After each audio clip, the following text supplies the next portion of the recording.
Ela estava abraçando a amiga, que chorava por ter sido traída, dizendo: "Você não merece isso. Você merece alguém fiel."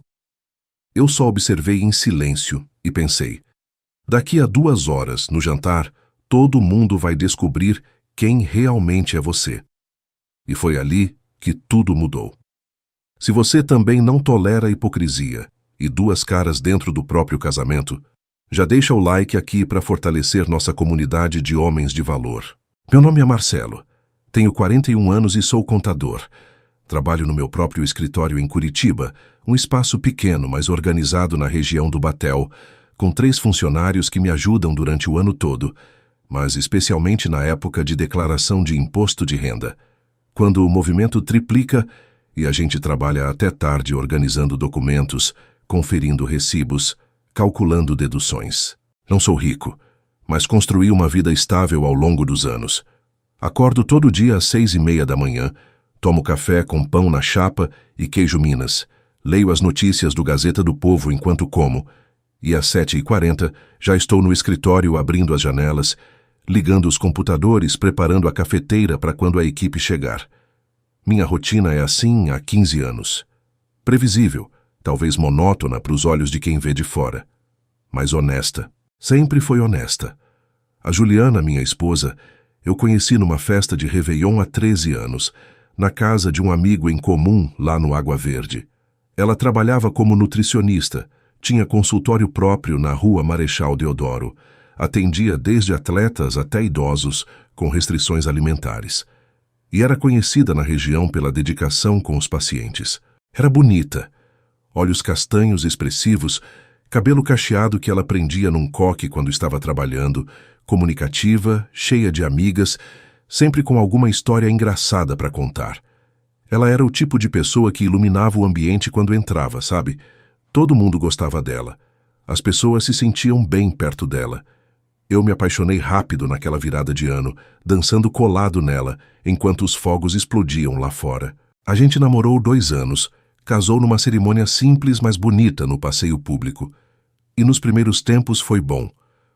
Muito bom, na verdade. Ela tinha um grupo de amigas bem próximo desde a época da faculdade.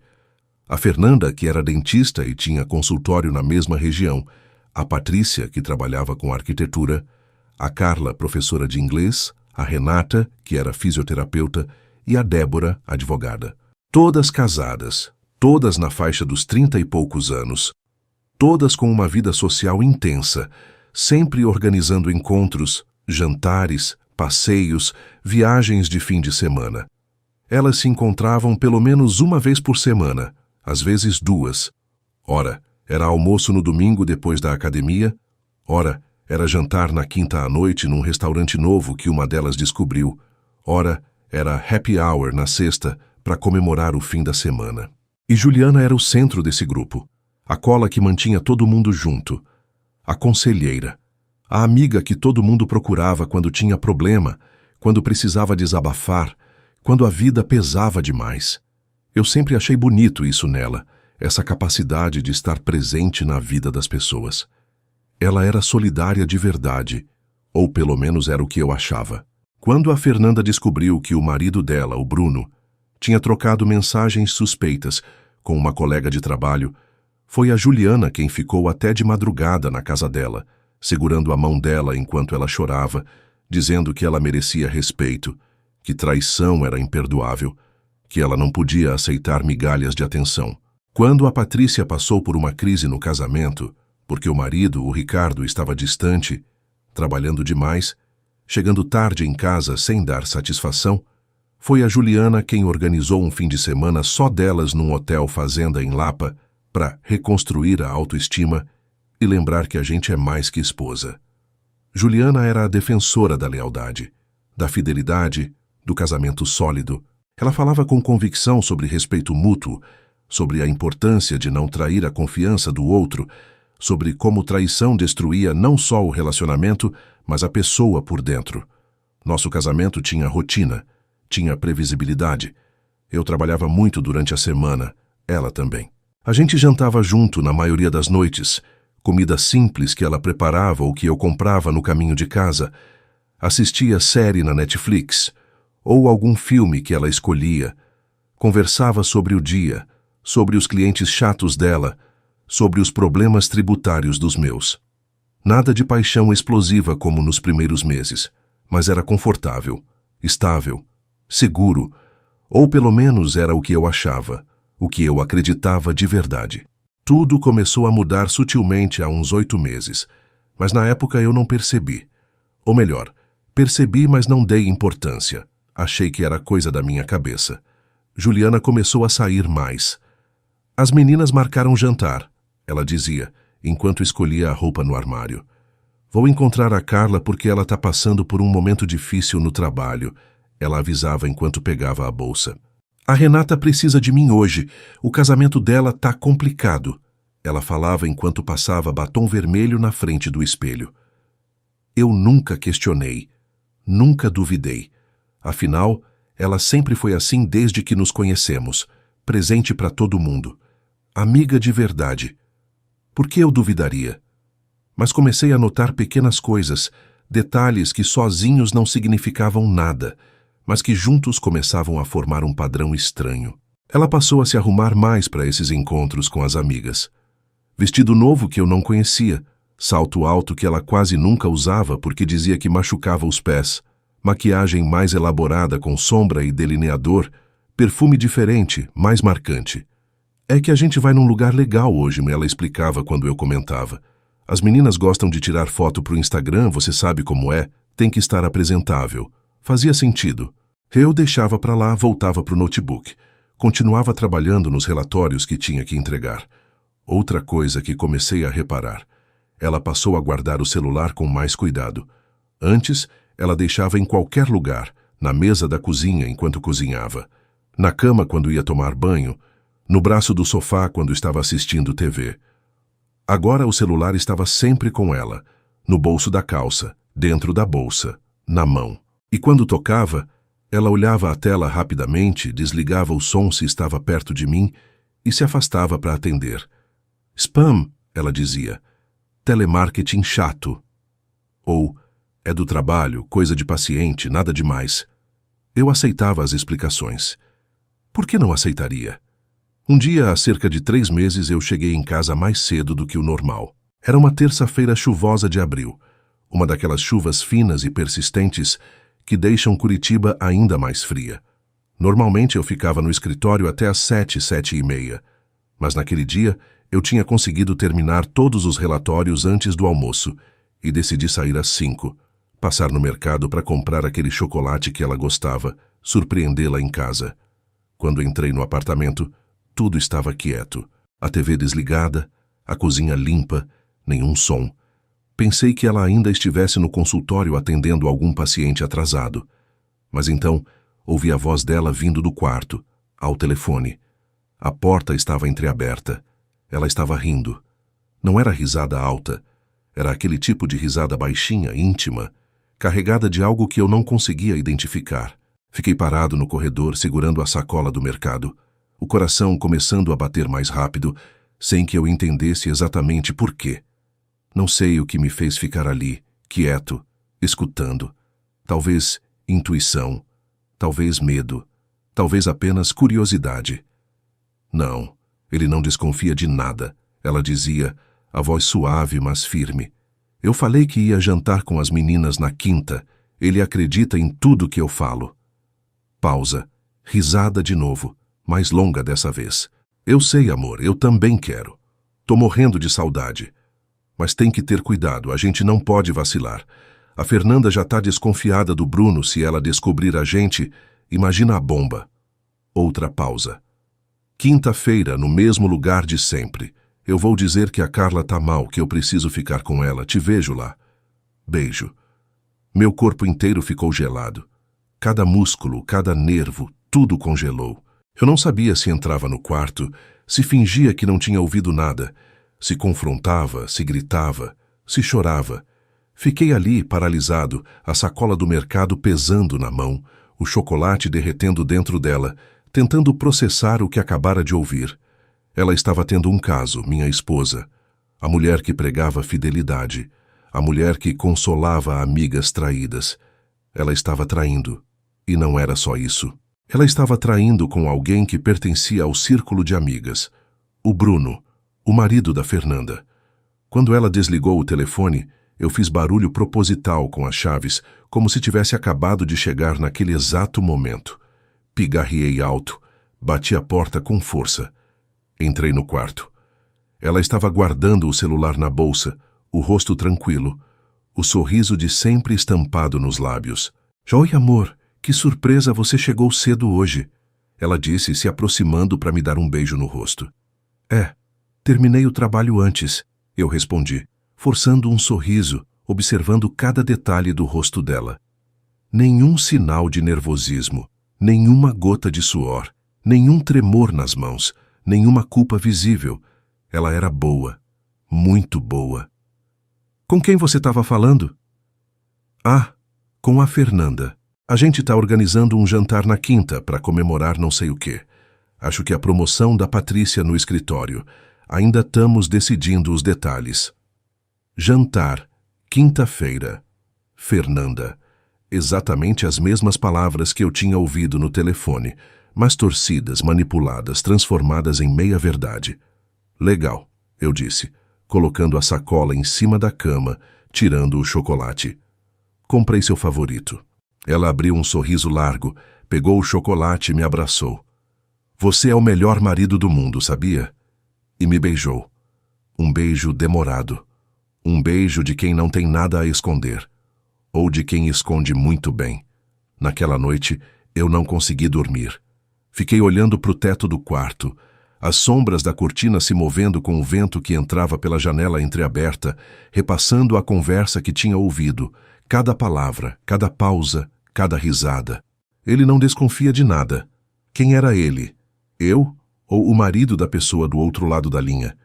E quem exatamente era a pessoa do outro lado?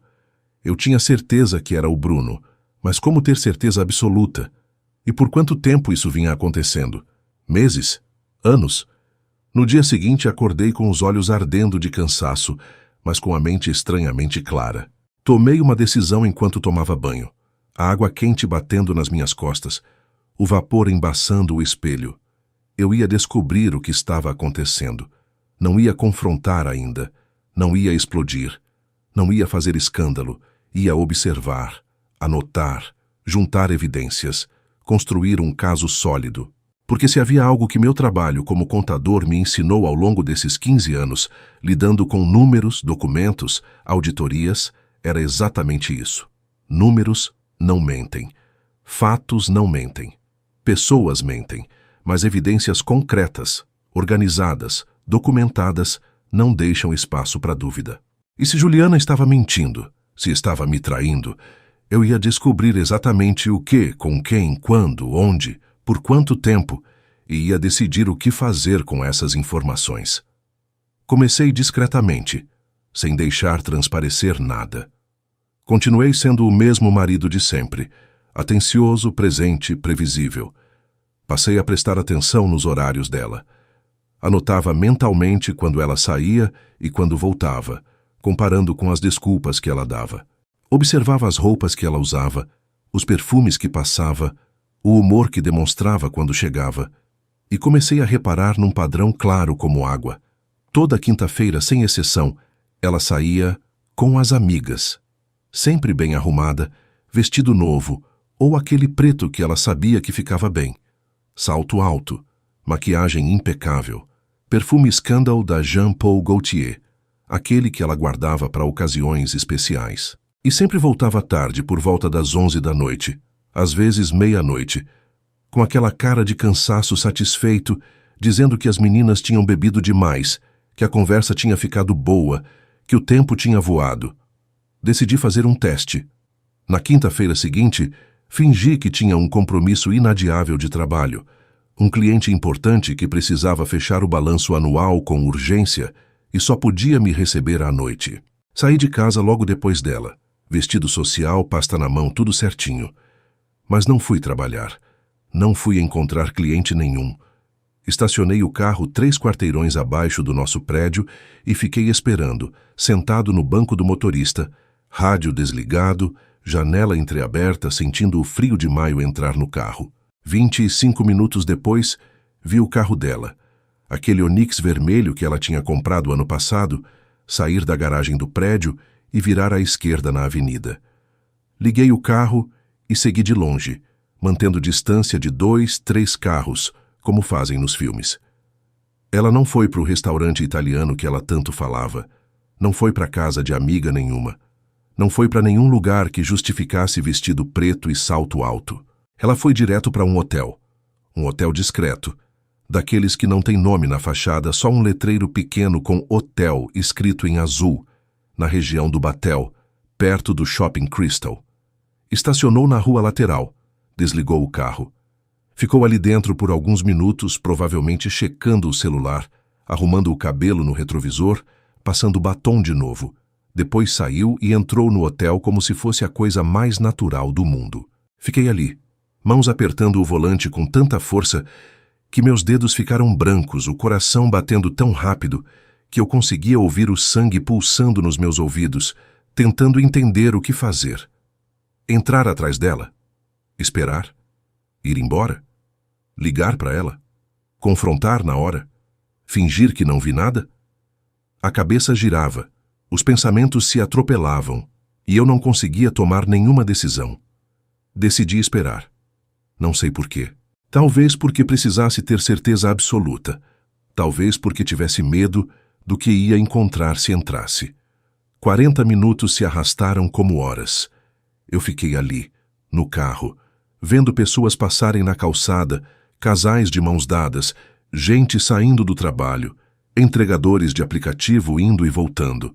A vida seguindo normal enquanto a minha desabava. Então, um carro parou exatamente na frente do hotel. Um Corolla prata. Um homem saiu, alto, mais de 1,80 de altura. Terno escuro bem cortado, cabelo curto penteado com gel, barba aparada. Ele olhou para os lados rapidamente, como quem não quer ser visto, e entrou no hotel com passos largos e decididos. E eu reconheci imediatamente o jeito de andar, a postura ereta, o formato do rosto. Era o Bruno, o marido da Fernanda. A mesma Fernanda que tinha chorado no ombro da Juliana por causa de suspeitas de traição. A mesma Fernanda que considerava Juliana sua melhor amiga, sua confidente, sua irmã de coração. Senti uma tontura tão forte que precisei segurar o volante com as 2 mãos para não desmaiar ali mesmo. O estômago revirou. A boca ficou seca. Não era possível. Eu devia estar vendo errado. Devia ser outra pessoa parecida. Curitiba é grande, tem mais de 1.800.000 pessoas. Era perfeitamente possível que fosse só alguém parecido com o Bruno. Mas não. Eu conhecia o Bruno há anos, tinha jantado com ele dezenas de vezes, tinha ido no churrasco da casa dele, tinha visto ele bêbado, visto ele de ressaca, visto ele de terno e de bermuda. Aquele era o Bruno, sem sombra de dúvida. E ele estava entrando no mesmo hotel que a minha esposa tinha entrado 40 minutos antes. Fiquei ali por mais 1h15 minutos. O tempo passava devagar, cada minuto parecendo durar 10. Eu não conseguia tirar os olhos da porta do hotel. Quando Bruno saiu, era exatamente 11h07 da noite, segundo o relógio do painel do carro. Ele saiu sozinho, com pressa, entrou no Corolla prata e saiu em alta velocidade. 5 minutos depois, Juliana saiu também. Cabelo um pouco bagunçado, mas ainda bonita, expressão tranquila, satisfeita até. Ela entrou no Onix vermelho e foi direto para casa, separados, discretos, estratégicos, tudo planejado nos mínimos detalhes. Esperei mais 15 minutos antes de voltar. Quando cheguei em casa, ela já estava lá no sofá de pijama azul claro, assistindo algum reality show na TV, comendo pipoca de micro-ondas de uma tigela grande. "Oi, amor", ela disse sem tirar os olhos da TV, a voz casual, despreocupada. "Como foi a reunião com o cliente?" "Cansativa", eu respondi, tirando o paletó pendurando no cabideiro da entrada. "E o jantar com as meninas?" "Ah, normal. Comemos no italiano que eu te falei, conversamos, fofocamos, bebemos um vinho. Você sabe como é. A Patrícia bebeu demais e a gente precisou chamar Uber para ela." Ela riu, pegando mais pipoca. A Fernanda estava meio quieta hoje. Acho que ela ainda tá chateada com o Bruno por causa daquele lance das mensagens. Eu falei pra ela dar uma chance pra ele. Que casamento é sobre perdoar, sabe? Casamento é sobre perdoar. Eu quase ri. Quase gritei. Quase peguei o controle remoto e joguei na parede. Mas não fiz nada. Só fui pro quarto, tirei a roupa, coloquei uma calça de moletom e uma camiseta velha da faculdade e me deitei olhando pro teto até que ela viesse deitar também, horas depois. Comenta aqui embaixo. Você teria confrontado na hora ou esperado para juntar mais provas?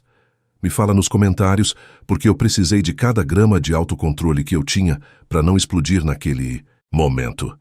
Nos dias e semanas seguintes comecei a investigar mais fundo, mais metodicamente, sem alarde, sem confronto, sem explosão emocional. Eu precisava entender a extensão daquilo tudo. Será que era só o Bruno? Será que tinha mais gente envolvida? Será que as outras amigas sabiam? Será que era um caso isolado ou um esquema maior? Num sábado de manhã que ela saiu cedo para fazer compras no mercado, peguei o notebook dela que ficava sempre na mesa do escritório dela em casa. Ela nunca escondia, nunca trancava, porque confiava em mim, porque achava que eu nunca ia fuçar, que eu era previsível demais para isso. E ela estava certa. Eu sempre fui previsível. Até aquele momento. Ela deixava a senha salva no navegador Chrome para facilitar. Entrei no Gmail dela, e o que eu comecei a ver ali me fez perder completamente o chão. Me fez questionar tudo o que eu achava que conhecia sobre a mulher com quem eu era casado há mais de 10 anos. Havia trocas de e-mails entre ela e o Bruno. Não eram mensagens recentes. O histórico começava há 7 meses. 7 meses. Mais da metade de um ano. Dezenas de mensagens. Centenas, talvez. Conversas íntimas, detalhadas, explícitas em alguns momentos, românticas em outros, planejamento minucioso de encontros, hotéis, horários, desculpas que dariam para os cônjuges. Havia mensagens onde ela dizia coisas como: eu nunca senti isso antes. Você me faz sentir viva de novo. Eu conto os dias até quinta-feira. E o pior, o que realmente me destruiu por dentro, ela falava sobre mim. O Marcelo tá cada vez mais chato, dizia uma mensagem de abril. Ele só pensa em trabalho, em números, em relatórios. Não me toca mais como você me toca. Em outra de março, eu preciso de alguém que me veja de verdade, que me deseje. O Marcelo me vê como móvel da casa. E em fevereiro, bem no começo, eu não aguento mais fingir que tô feliz. Com você, eu sou eu mesma. Cada palavra era uma facada. Eu lia e relia, tentando encontrar algum contexto que tornasse aquilo menos doloroso, mas não havia. Era cristalino. Ela estava apaixonada pelo Bruno. Ela me desprezava. Ela me considerava chato, previsível, sem graça. E ela estava certa. Eu era tudo isso. Mas eu era fiel. Eu era honesto. Eu acordava todo dia e ia trabalhar para construir uma vida para nós dois. E isso não significava nada para ela. Mas não era só o Bruno. Enquanto eu continuava investigando, cavando mais fundo nas pastas, nos e-mails arquivados, nos rascunhos, eu encontrei mensagens com outro homem também. O Ricardo. O marido da Patrícia. As mensagens eram mais recentes, começavam há 3 meses, mas seguiam o mesmo padrão. Encontros secretos, hotéis diferentes, conversas íntimas, planejamentos. E nos e-mails com o Ricardo, ela comentava sobre o Bruno. O Bruno é incrível, mas ele tá ficando carente querendo que eu deixe o Marcelo. Com o Bruno, ela comentava sobre o Ricardo. O Ricardo é mais intenso, me faz sentir desejada de um jeito diferente. Ela estava equilibrando 2 casos ao mesmo tempo. 2 homens, 2 maridos de amigas próximas. E mantendo tudo sob controle, tudo organizado, tudo secreto. Continuei investigando porque precisava saber até onde ia aquilo. Entrei no WhatsApp dela pelo WhatsApp Web no notebook, algo que ela também deixava logado. Ela tinha vários grupos com as amigas. Um grupo geral chamado Amigas para Sempre, com todas elas, onde conversavam sobre amenidades, combinavam jantares, compartilhavam memes. Mas havia outro grupo, um grupo que não aparecia no topo da lista porque ela tinha arquivado. Um grupo chamado apenas Nós Três. E nesse grupo só tinha ela, a Carla e a Renata. Abri o grupo. Comecei a ler as mensagens desde o começo, desde a criação do grupo há 1 ano atrás. E o que eu li me deixou fisicamente enjoado. Elas trocavam informações sobre os maridos das amigas. Avaliavam, comentavam, planejavam. O Bruno é muito gostoso. Não sei como a Fernanda não valoriza, dizia uma mensagem da Juliana de 10 meses atrás. O Ricardo tem um corpo incrível. A Patrícia reclama que ele não dá atenção, mas eu daria toda a atenção do mundo, respondia a Carla. O Gustavo, marido da Débora, não é tão bonito, mas tem grana, isso compensa, comentava a Renata, seguida de risadas. E então, há 7 meses, quando a Juliana iniciou o caso com o Bruno, ela compartilhou no grupo. Meninas, eu fiz. Fui encontrar o Bruno. Valeu cada segundo. A Carla e a Renata comemoraram. Agora é minha vez, disse a Carla. E foi. 2 semanas depois, ela contou que tinha ficado com o Ricardo. E 1 mês depois disso, a Renata anunciou que tinha começado a sair com o Gustavo, o marido da Débora. Elas estavam transando com os maridos umas das outras, as 3, Juliana, Carla e Renata, e faziam isso de forma organizada, planejada, deliberada, enquanto consolavam as próprias amigas que eram traídas, enquanto ouviam desabafos, enxugavam lágrimas, davam conselhos sobre fidelidade e respeito. Elas eram as amantes, elas eram o problema. Elas eram a fonte da dor que fingiam estar curando. Fechei o notebook, levantei da cadeira do escritório dela, fui até a cozinha, peguei um copo de água gelada da geladeira e bebi tudo de uma vez, tentando processar, tentando respirar, tentando não vomitar ali mesmo. Sentei no chão da cozinha, as costas apoiadas no armário embaixo da pia, o chão frio contra a palma das minhas mãos. E chorei. Chorei sozinho, em silêncio, por vários minutos.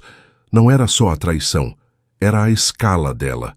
Era a frieza, era a hipocrisia. Era o fato de que minha esposa, a mulher que eu amava, que eu achava que conhecia, era capaz de algo tão cruel, tão calculado, tão desumano. Quando ela chegou das compras 1 hora depois, sacolas de supermercado nas mãos, me encontrou na sala assistindo TV, como se nada tivesse acontecido. Ajudei a guardar as compras. Almoçamos juntos. Conversamos sobre o plano para o fim de semana. E durante todo o tempo, eu agia normal. Porque eu já tinha tomado uma decisão. Eu podia confrontar ali mesmo. Podia jogar tudo na cara dela. Podia gritar, chorar, exigir explicações. Mas algo em mim disse, não, não assim. Isso não era suficiente. Ela merecia mais do que um confronto privado entre 4 paredes onde ela ia chorar, ia pedir desculpas, ia tentar me manipular de novo. Ela merecia ser exposta. Publicamente, da mesma forma que ela expunha falsidade publicamente, enquanto abraçava as amigas com lágrimas nos olhos. Se ela pregava honestidade enquanto vivia na mentira, ela precisava ser desmascarada na frente de todo mundo. Na frente das amigas que ela estava traindo, na frente dos maridos que ela estava seduzindo, na frente de todo mundo que acreditava nela, que a via como exemplo de amizade, de caráter, de integridade. Foi quando eu tive a ideia. Uma ideia que cresceu na minha cabeça durante os dias seguintes, que se desenvolveu, que ganhou forma, detalhes, um plano completo. Dali a 2 semanas e 3 dias seria o aniversário de casamento da Fernanda e do Bruno. 10 anos juntos, uma década de casamento.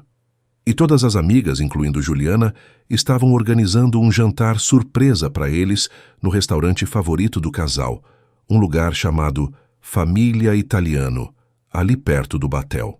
Juliana estava super envolvida na organização.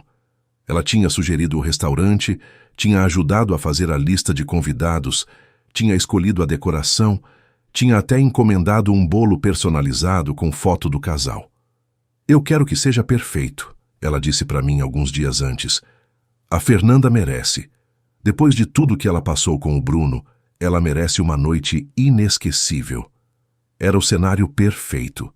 Todas as amigas iam estar lá. Fernanda, Patrícia, Carla, Renata, Débora. Todos os maridos. Bruno, Ricardo, Gustavo, o marido da Débora, cujo nome era André. Era a oportunidade perfeita para a revelação. Pública, coletiva, inegável. Passei os dias seguintes montando um dossiê completo. Organizei tudo de forma metódica. usando minha experiência como contador para criar algo claro, objetivo, irrefutável. Imprimi os e-mails mais importantes. Fiz capturas de tela ampliadas das conversas do WhatsApp, incluindo as do grupo Nós Três. Organizei tudo em pastas separadas por pessoa. Uma pasta com as provas da traição da Juliana com o Bruno, destinada para Fernanda. Outra pasta com as provas da Juliana e do Ricardo, para Patrícia. Pastas adicionais com as conversas do grupo secreto, mostrando o envolvimento da Carla e da Renata. Montei inclusive uma apresentação simples em PowerPoint, apenas com as mensagens mais chocantes, as mais explícitas, as mais reveladoras, organizadas cronologicamente. Simples, direta, inegável, sem espaço para interpretação ou desculpa. Imprimi tudo em cores, em papel de qualidade, organizei em envelopes individuais com o nome de cada pessoa na frente. Fernanda, Patrícia, André, o marido da Débora, que também estava sendo traído pela Renata. Guardei tudo numa pasta preta que levei comigo no dia do jantar. Na noite do jantar, me arrumei com calma. Coloquei minha melhor roupa social, a camisa azul clara que Juliana sempre dizia que ficava bem em mim, a calça de alfaiataria cinza, o sapato preto engraxado. Passei perfume, me olhei no espelho e respirei fundo. Eu sabia o que ia fazer. Eu sabia as consequências. Eu sabia que depois daquela noite nada ia ser como antes. E eu estava em paz com isso. Saímos de casa às 8 da noite. Juliana estava linda, como sempre. Vestido vermelho justo, salto nude, cabelo solto em ondas perfeitas, maquiagem impecável. Ela estava animada, sorridente, falando sem parar sobre como a Fernanda ia ficar emocionada com a surpresa, sobre como ela tinha caprichado nos detalhes. Vai ser perfeito, ela repetia. Vai ser uma noite inesquecível. Chegamos no restaurante às 8h30. Era um lugar bonito, aconchegante, com mesas grandes de madeira escura, velas aromáticas, quadros de paisagens italianas nas paredes, aquele cheiro característico de molho de tomate e manjericão. A mesa reservada era grande, para acomodar todos os casais confortavelmente. Todo mundo já estava lá quando chegamos. Fernanda e Bruno ainda não tinham chegado porque a surpresa era que eles chegariam às 9, quando todo mundo já estivesse posicionado. As outras amigas estavam animadas, conversando, rindo. Patrícia e Ricardo, Carla e o marido dela, cujo nome era Felipe, Renata, e o marido dela chamado Lucas, Débora e André. Todo mundo sorrindo, conversando, brindando com vinho tinto que já estava sendo servido. Juliana estava radiante. Ela circulava pela mesa, ajustando detalhes, conferindo se o bolo tinha sido entregue, se as velas estavam acesas, se a decoração estava perfeita. Ela tinha ajudado a organizar tudo, afinal. Ela era a amiga querida, a confidente, a conselheira, a que todo mundo amava e admirava. Fernanda e Bruno chegaram exatamente às 9 em ponto. Todo mundo gritou surpresa ao mesmo tempo. Fernanda levou as mãos ao rosto, fingiu chorar de emoção, abraçou todas as amigas, agradeceu pela surpresa maravilhosa. Bruno sorria constrangido, mas feliz, aceitando os cumprimentos dos outros homens, abraçando, apertando mãos. A energia estava boa, todo mundo feliz, todo mundo celebrando amor, parceria, casamento duradouro. Sentamos, pedimos comida, conversamos, comemos entradas, pratos principais, bebemos vinho. Juliana estava ao meu lado, segurando minha mão por baixo da mesa em alguns momentos, sorrindo para mim, sussurrando, obrigada por estar aqui comigo. E eu sorria de volta, apertava a mão dela, enquanto a pasta preta descansava no chão debaixo da minha cadeira, esperando o momento certo. Quando as sobremesas estavam sendo servidas, tiramisu e panna cotta circulando pela mesa, risos e conversas fluindo, eu me levantei. Peguei uma colher e bati de leve 3 vezes na taça de vinho que estava na minha frente. O som cristalino cortou o burburinho. Todo mundo parou de conversar e olhou para mim. Juliana me olhou com aquele sorriso orgulhoso, achando que eu ia fazer alguma homenagem fofa ao casal. Algo sobre amor duradouro, sobre parceria, sobre os 10 anos que eles tinham construído juntos. Pessoal, eu comecei, a voz firme mas calma. Antes de cantarmos parabéns para os nossos queridos Fernanda e Bruno, eu gostaria de fazer um brinde especial. Ergui minha taça. Algumas pessoas começaram a erguer as delas também. Eu quero brindar a honestidade, a lealdade, a verdade, porque eu acredito profundamente que a amizade verdadeira se constrói com transparência absoluta, sem máscaras, sem mentiras, e casamento também. Casamento se sustenta na confiança mútua, no respeito, na fidelidade. Algumas pessoas concordaram verbalmente. Isso mesmo, disse André. Verdade, completou Felipe. Juliana ainda sorria, mas algo no olhar dela começou a mudar. Uma pequena ruga de preocupação apareceu entre as sobrancelhas. E por isso, continuei, abaixando a taça lentamente, pegando a pasta preta debaixo da cadeira e colocando em cima da mesa. Eu trouxe algo importante para compartilhar com vocês. Algo que eu descobri recentemente e que acho que todos merecem saber. O sorriso de Juliana desapareceu completamente. Ela me olhou com os olhos arregalados, a respiração acelerando, as mãos começando a tremer. Marcelo, ela sussurrou, o que você está fazendo? Abri a pasta. Tirei o primeiro envelope. Fernanda, eu disse, olhando diretamente para ela.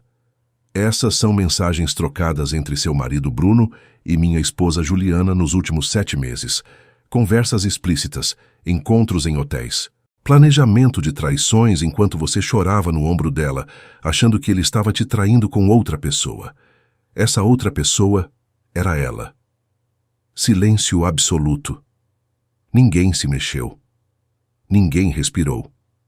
Fernanda pegou o envelope com as mãos tremendo descontroladamente. Abriu, tirou as primeiras folhas, começou a ler.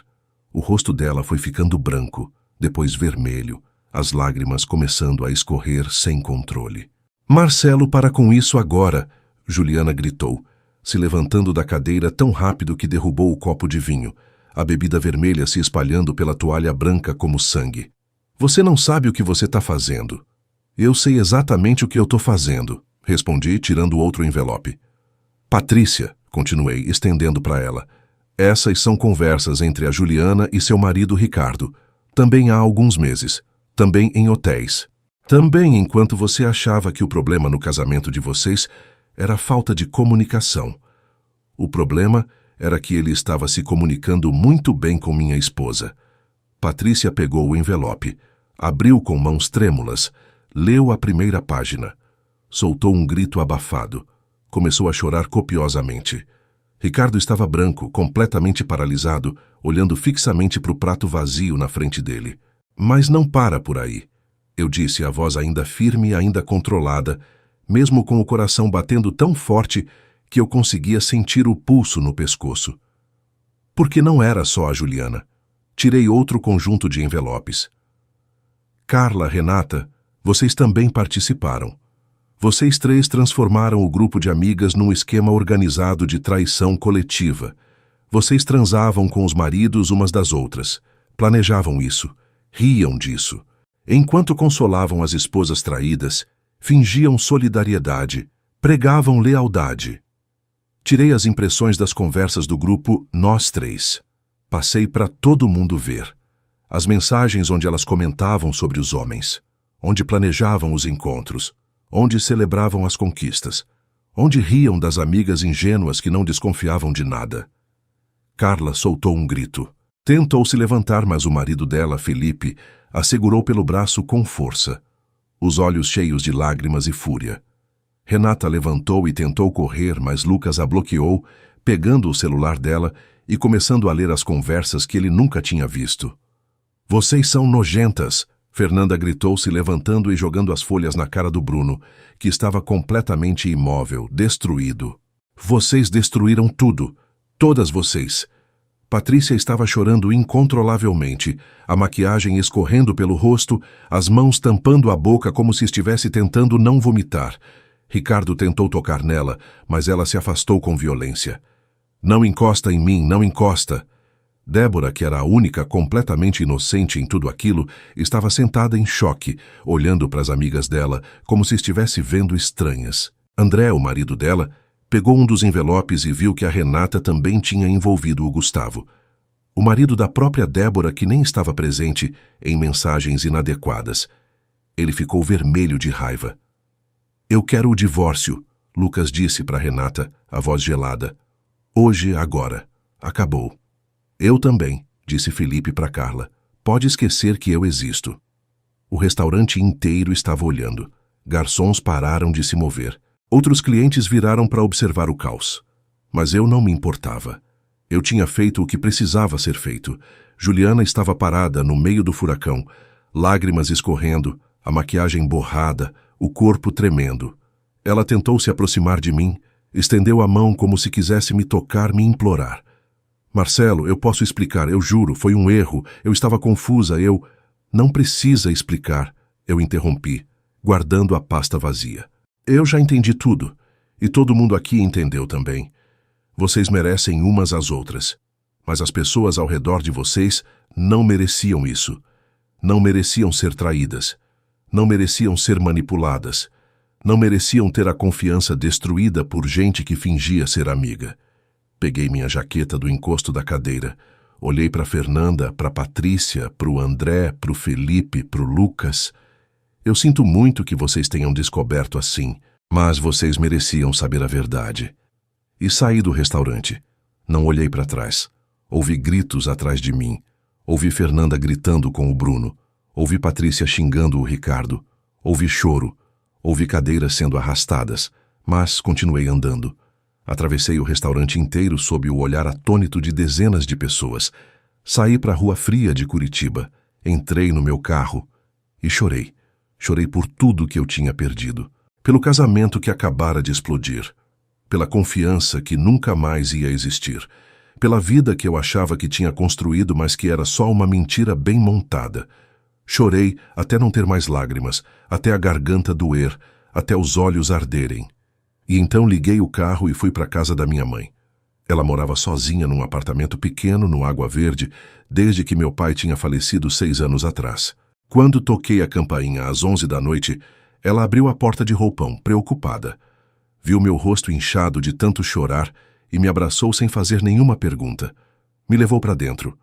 Preparou um chá de camomila. Sentou do meu lado no sofá velho da sala e me deixou contar tudo. Fiquei na casa dela por 2 semanas. Não voltei para o apartamento que dividia com Juliana. Não quis ver nada que me lembrasse dela. Minha mãe foi até lá com meu irmão, pegou minhas roupas, meus documentos, meu notebook de trabalho. Juliana não estava. Tinha voltado para a casa dos pais em Ponta Grossa. Nos dias seguintes, o grupo de amigas explodiu completamente. Fernanda entrou com pedido de divórcio do Bruno na segunda-feira seguinte ao jantar. Patrícia também separou do Ricardo. O casamento da Carla terminou. O da Renata também. Todos destruídos, todos em pedaços. Juliana tentou me ligar 347 vezes nas primeiras 3 semanas. Mandou 286 mensagens, e-mails, mensagens no WhatsApp, no Instagram, no Facebook. Eu errei, mas a gente pode consertar. Eu vou fazer terapia. Eu te amo, Marcelo, você é o único que importa. Foi fraqueza, foi carência, mas eu quero você. Bloqueei o número dela. Bloqueei todos os contatos. Mandei um único e-mail. Procure um advogado. Eu já procurei o meu. Não entre mais em contato comigo. O processo de divórcio foi surpreendentemente rápido. Eu tinha todas as provas. Traição comprovada de forma documental, irrefutável, com datas, horários, conversas explícitas. Ela não teve como se defender, não teve como argumentar. O juiz foi direto. Divórcio concedido por traição comprovada.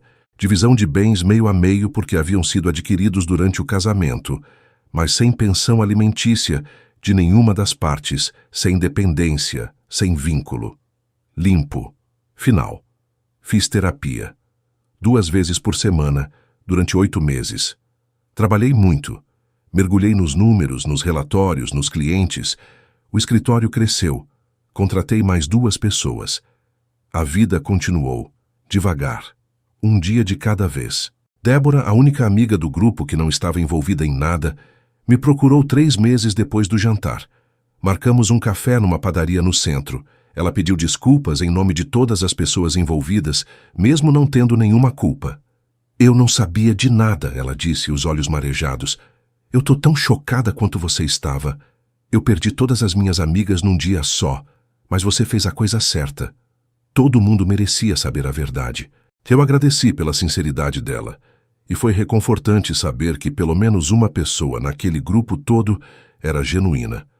A notícia se espalhou rapidamente pelos círculos sociais de Curitiba. A cidade é grande, mas em certos grupos todo mundo acaba se conhecendo de alguma forma. As pessoas comentavam. Eu ouvia cochichos quando entrava em algum lugar, via olhares, percebia conversas que paravam quando eu passava. Algumas pessoas sentiam pena de mim. Me tratavam como vítima. Outras me parabenizavam discretamente pela coragem de ter exposto tudo publicamente, de ter dado voz aos outros traídos, de não ter aceitado ser humilhado em silêncio. Eu não me importava com a opinião de ninguém. Eu tinha feito o que achava certo, e estava em paz com isso. 2 anos se passaram desde aquele jantar. Hoje eu continuo sendo contador. Continuo acordando às 6:30 da manhã, tomando meu café com pão na chapa e queijo Minas, lendo as notícias enquanto como. Mas sou um homem completamente diferente. Mais cuidadoso com quem deixo entrar na minha vida. Mais atento aos sinais que antes eu ignorava. Mais criterioso com confiança, que agora sei que não pode ser dada de graça, que precisa ser conquistada e mantida com coerência. Aprendi que nem todo mundo que sorri para você tem boas intenções. Aprendi que a pessoa mais perigosa não é aquela que te odeia abertamente, mas aquela que te abraça enquanto enfia a faca nas suas costas. Aprendi que hipocrisia é pior que traição, porque traição pelo menos é honesta na sua desonestidade, enquanto hipocrisia é mentira vestida de virtude.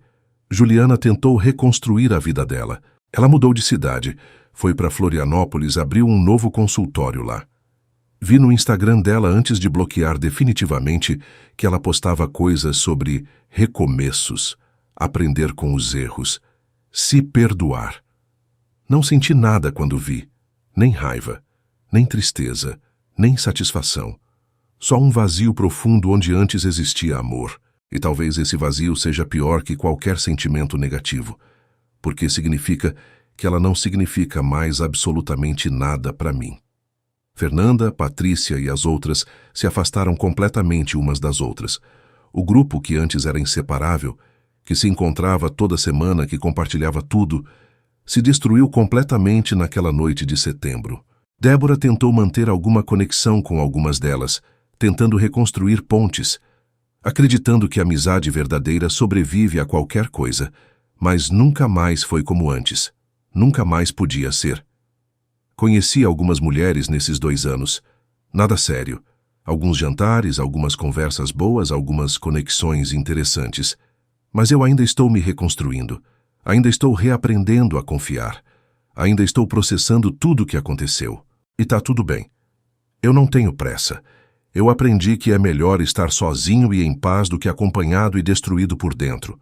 Hoje, quando alguém me pergunta se eu me arrependo de ter exposto tudo daquele jeito, na frente de todo mundo, causando aquele escândalo público, destruindo reputações e relacionamentos, eu respondo sem hesitar. Não, não me arrependo nem um pouco, porque aquelas pessoas mereciam saber a verdade. Fernanda merecia saber que a melhor amiga dela estava transando com o marido dela. Patrícia merecia saber que a pessoa em quem ela confiava para salvar o casamento dela era a pessoa que estava destruindo ele. Felipe, Lucas, André, todos mereciam saber quem realmente eram as mulheres com quem eles dividiam a vida. E eu merecia minha dignidade de volta. Merecia parar de ser tratado como idiota, como o marido ingênuo que não percebia nada, como o otário que acreditava em tudo. Merecia justiça. Mesmo que essa justiça fosse fria, pública e dolorosa para todo mundo envolvido. Não foi a traição em si que me destruiu. Traição acontece. Pessoas se apaixonam por outras pessoas. Relacionamentos morrem. Isso faz parte da vida. O que me destruiu foi a hipocrisia sistemática. Foi ver a mulher que eu amava consolar amigas por traição, enquanto ela mesma era a traidora. Foi perceber que tudo era mentira meticulosamente construída. O sorriso carinhoso, os conselhos sobre fidelidade, a solidariedade performática, tudo falso, tudo calculado, tudo máscara. E quando você descobre que viveu anos ao lado de uma máscara, que a pessoa que você achava que conhecia nunca existiu de verdade, que tudo não passou de uma atuação brilhante, você perde algo que nunca mais recupera completamente. Você perde a capacidade de acreditar nas pessoas com inocência. Você perde a fé espontânea. Você se torna permanentemente desconfiado, permanentemente alerta, permanentemente analisando cada palavra, cada gesto, cada expressão facial procurando por mentiras escondidas. E isso é triste. É muito triste. Mas é necessário. É o preço que a gente paga por ter sobrevivido. É a armadura que a gente veste para não ser destruído de novo. Hoje eu sei que existem pessoas que vivem inteiramente de aparências, que constroem reputações elaboradas baseadas em mentiras sustentadas por mais mentiras, que se tornam especialistas em fingir, em atuar, em manipular percepções. E essas pessoas geralmente conseguem manter a farsa por muito tempo, anos, às vezes décadas, porque elas são boas, muito boas. Mas cedo ou tarde, sempre, inevitavelmente, a verdade aparece. Às vezes, ela aparece sozinha, por acaso, por descuido. Às vezes ela aparece com a ajuda de alguém que não aguenta mais viver sufocado pela mentira. Alguém que decide que a verdade, por mais dolorosa que seja, é melhor que continuar vivendo na falsidade. Eu fui esse alguém, e não me arrependo. Nem um pouco. Nem nos dias ruins quando a solidão aperta e eu me pergunto se não teria sido mais fácil simplesmente fingir que não sabia de nada, continuar vivendo na mentira confortável. Porque eu sei, no fundo da minha alma, que viver na mentira não é viver. É apenas existir. É ser fantasma na própria vida. E eu escolhi viver. Escolhi dignidade. Escolhi verdade. Mesmo que doesse. Mesmo que destruísse tudo. Mesmo que me deixasse sozinho.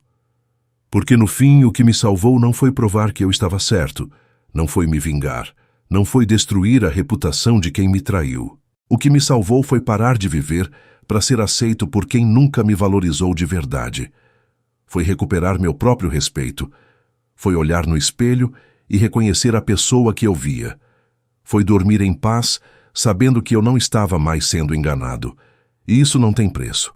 Se essa história te mostrou que hipocrisia é pior que traição e que verdade exposta publicamente é justiça merecida, se inscreve no canal agora. Aqui a gente fala a verdade que ninguém tem coragem de dizer sobre caráter, lealdade e o preço da dignidade. Clica em inscrever-se e te vejo na próxima história. Real.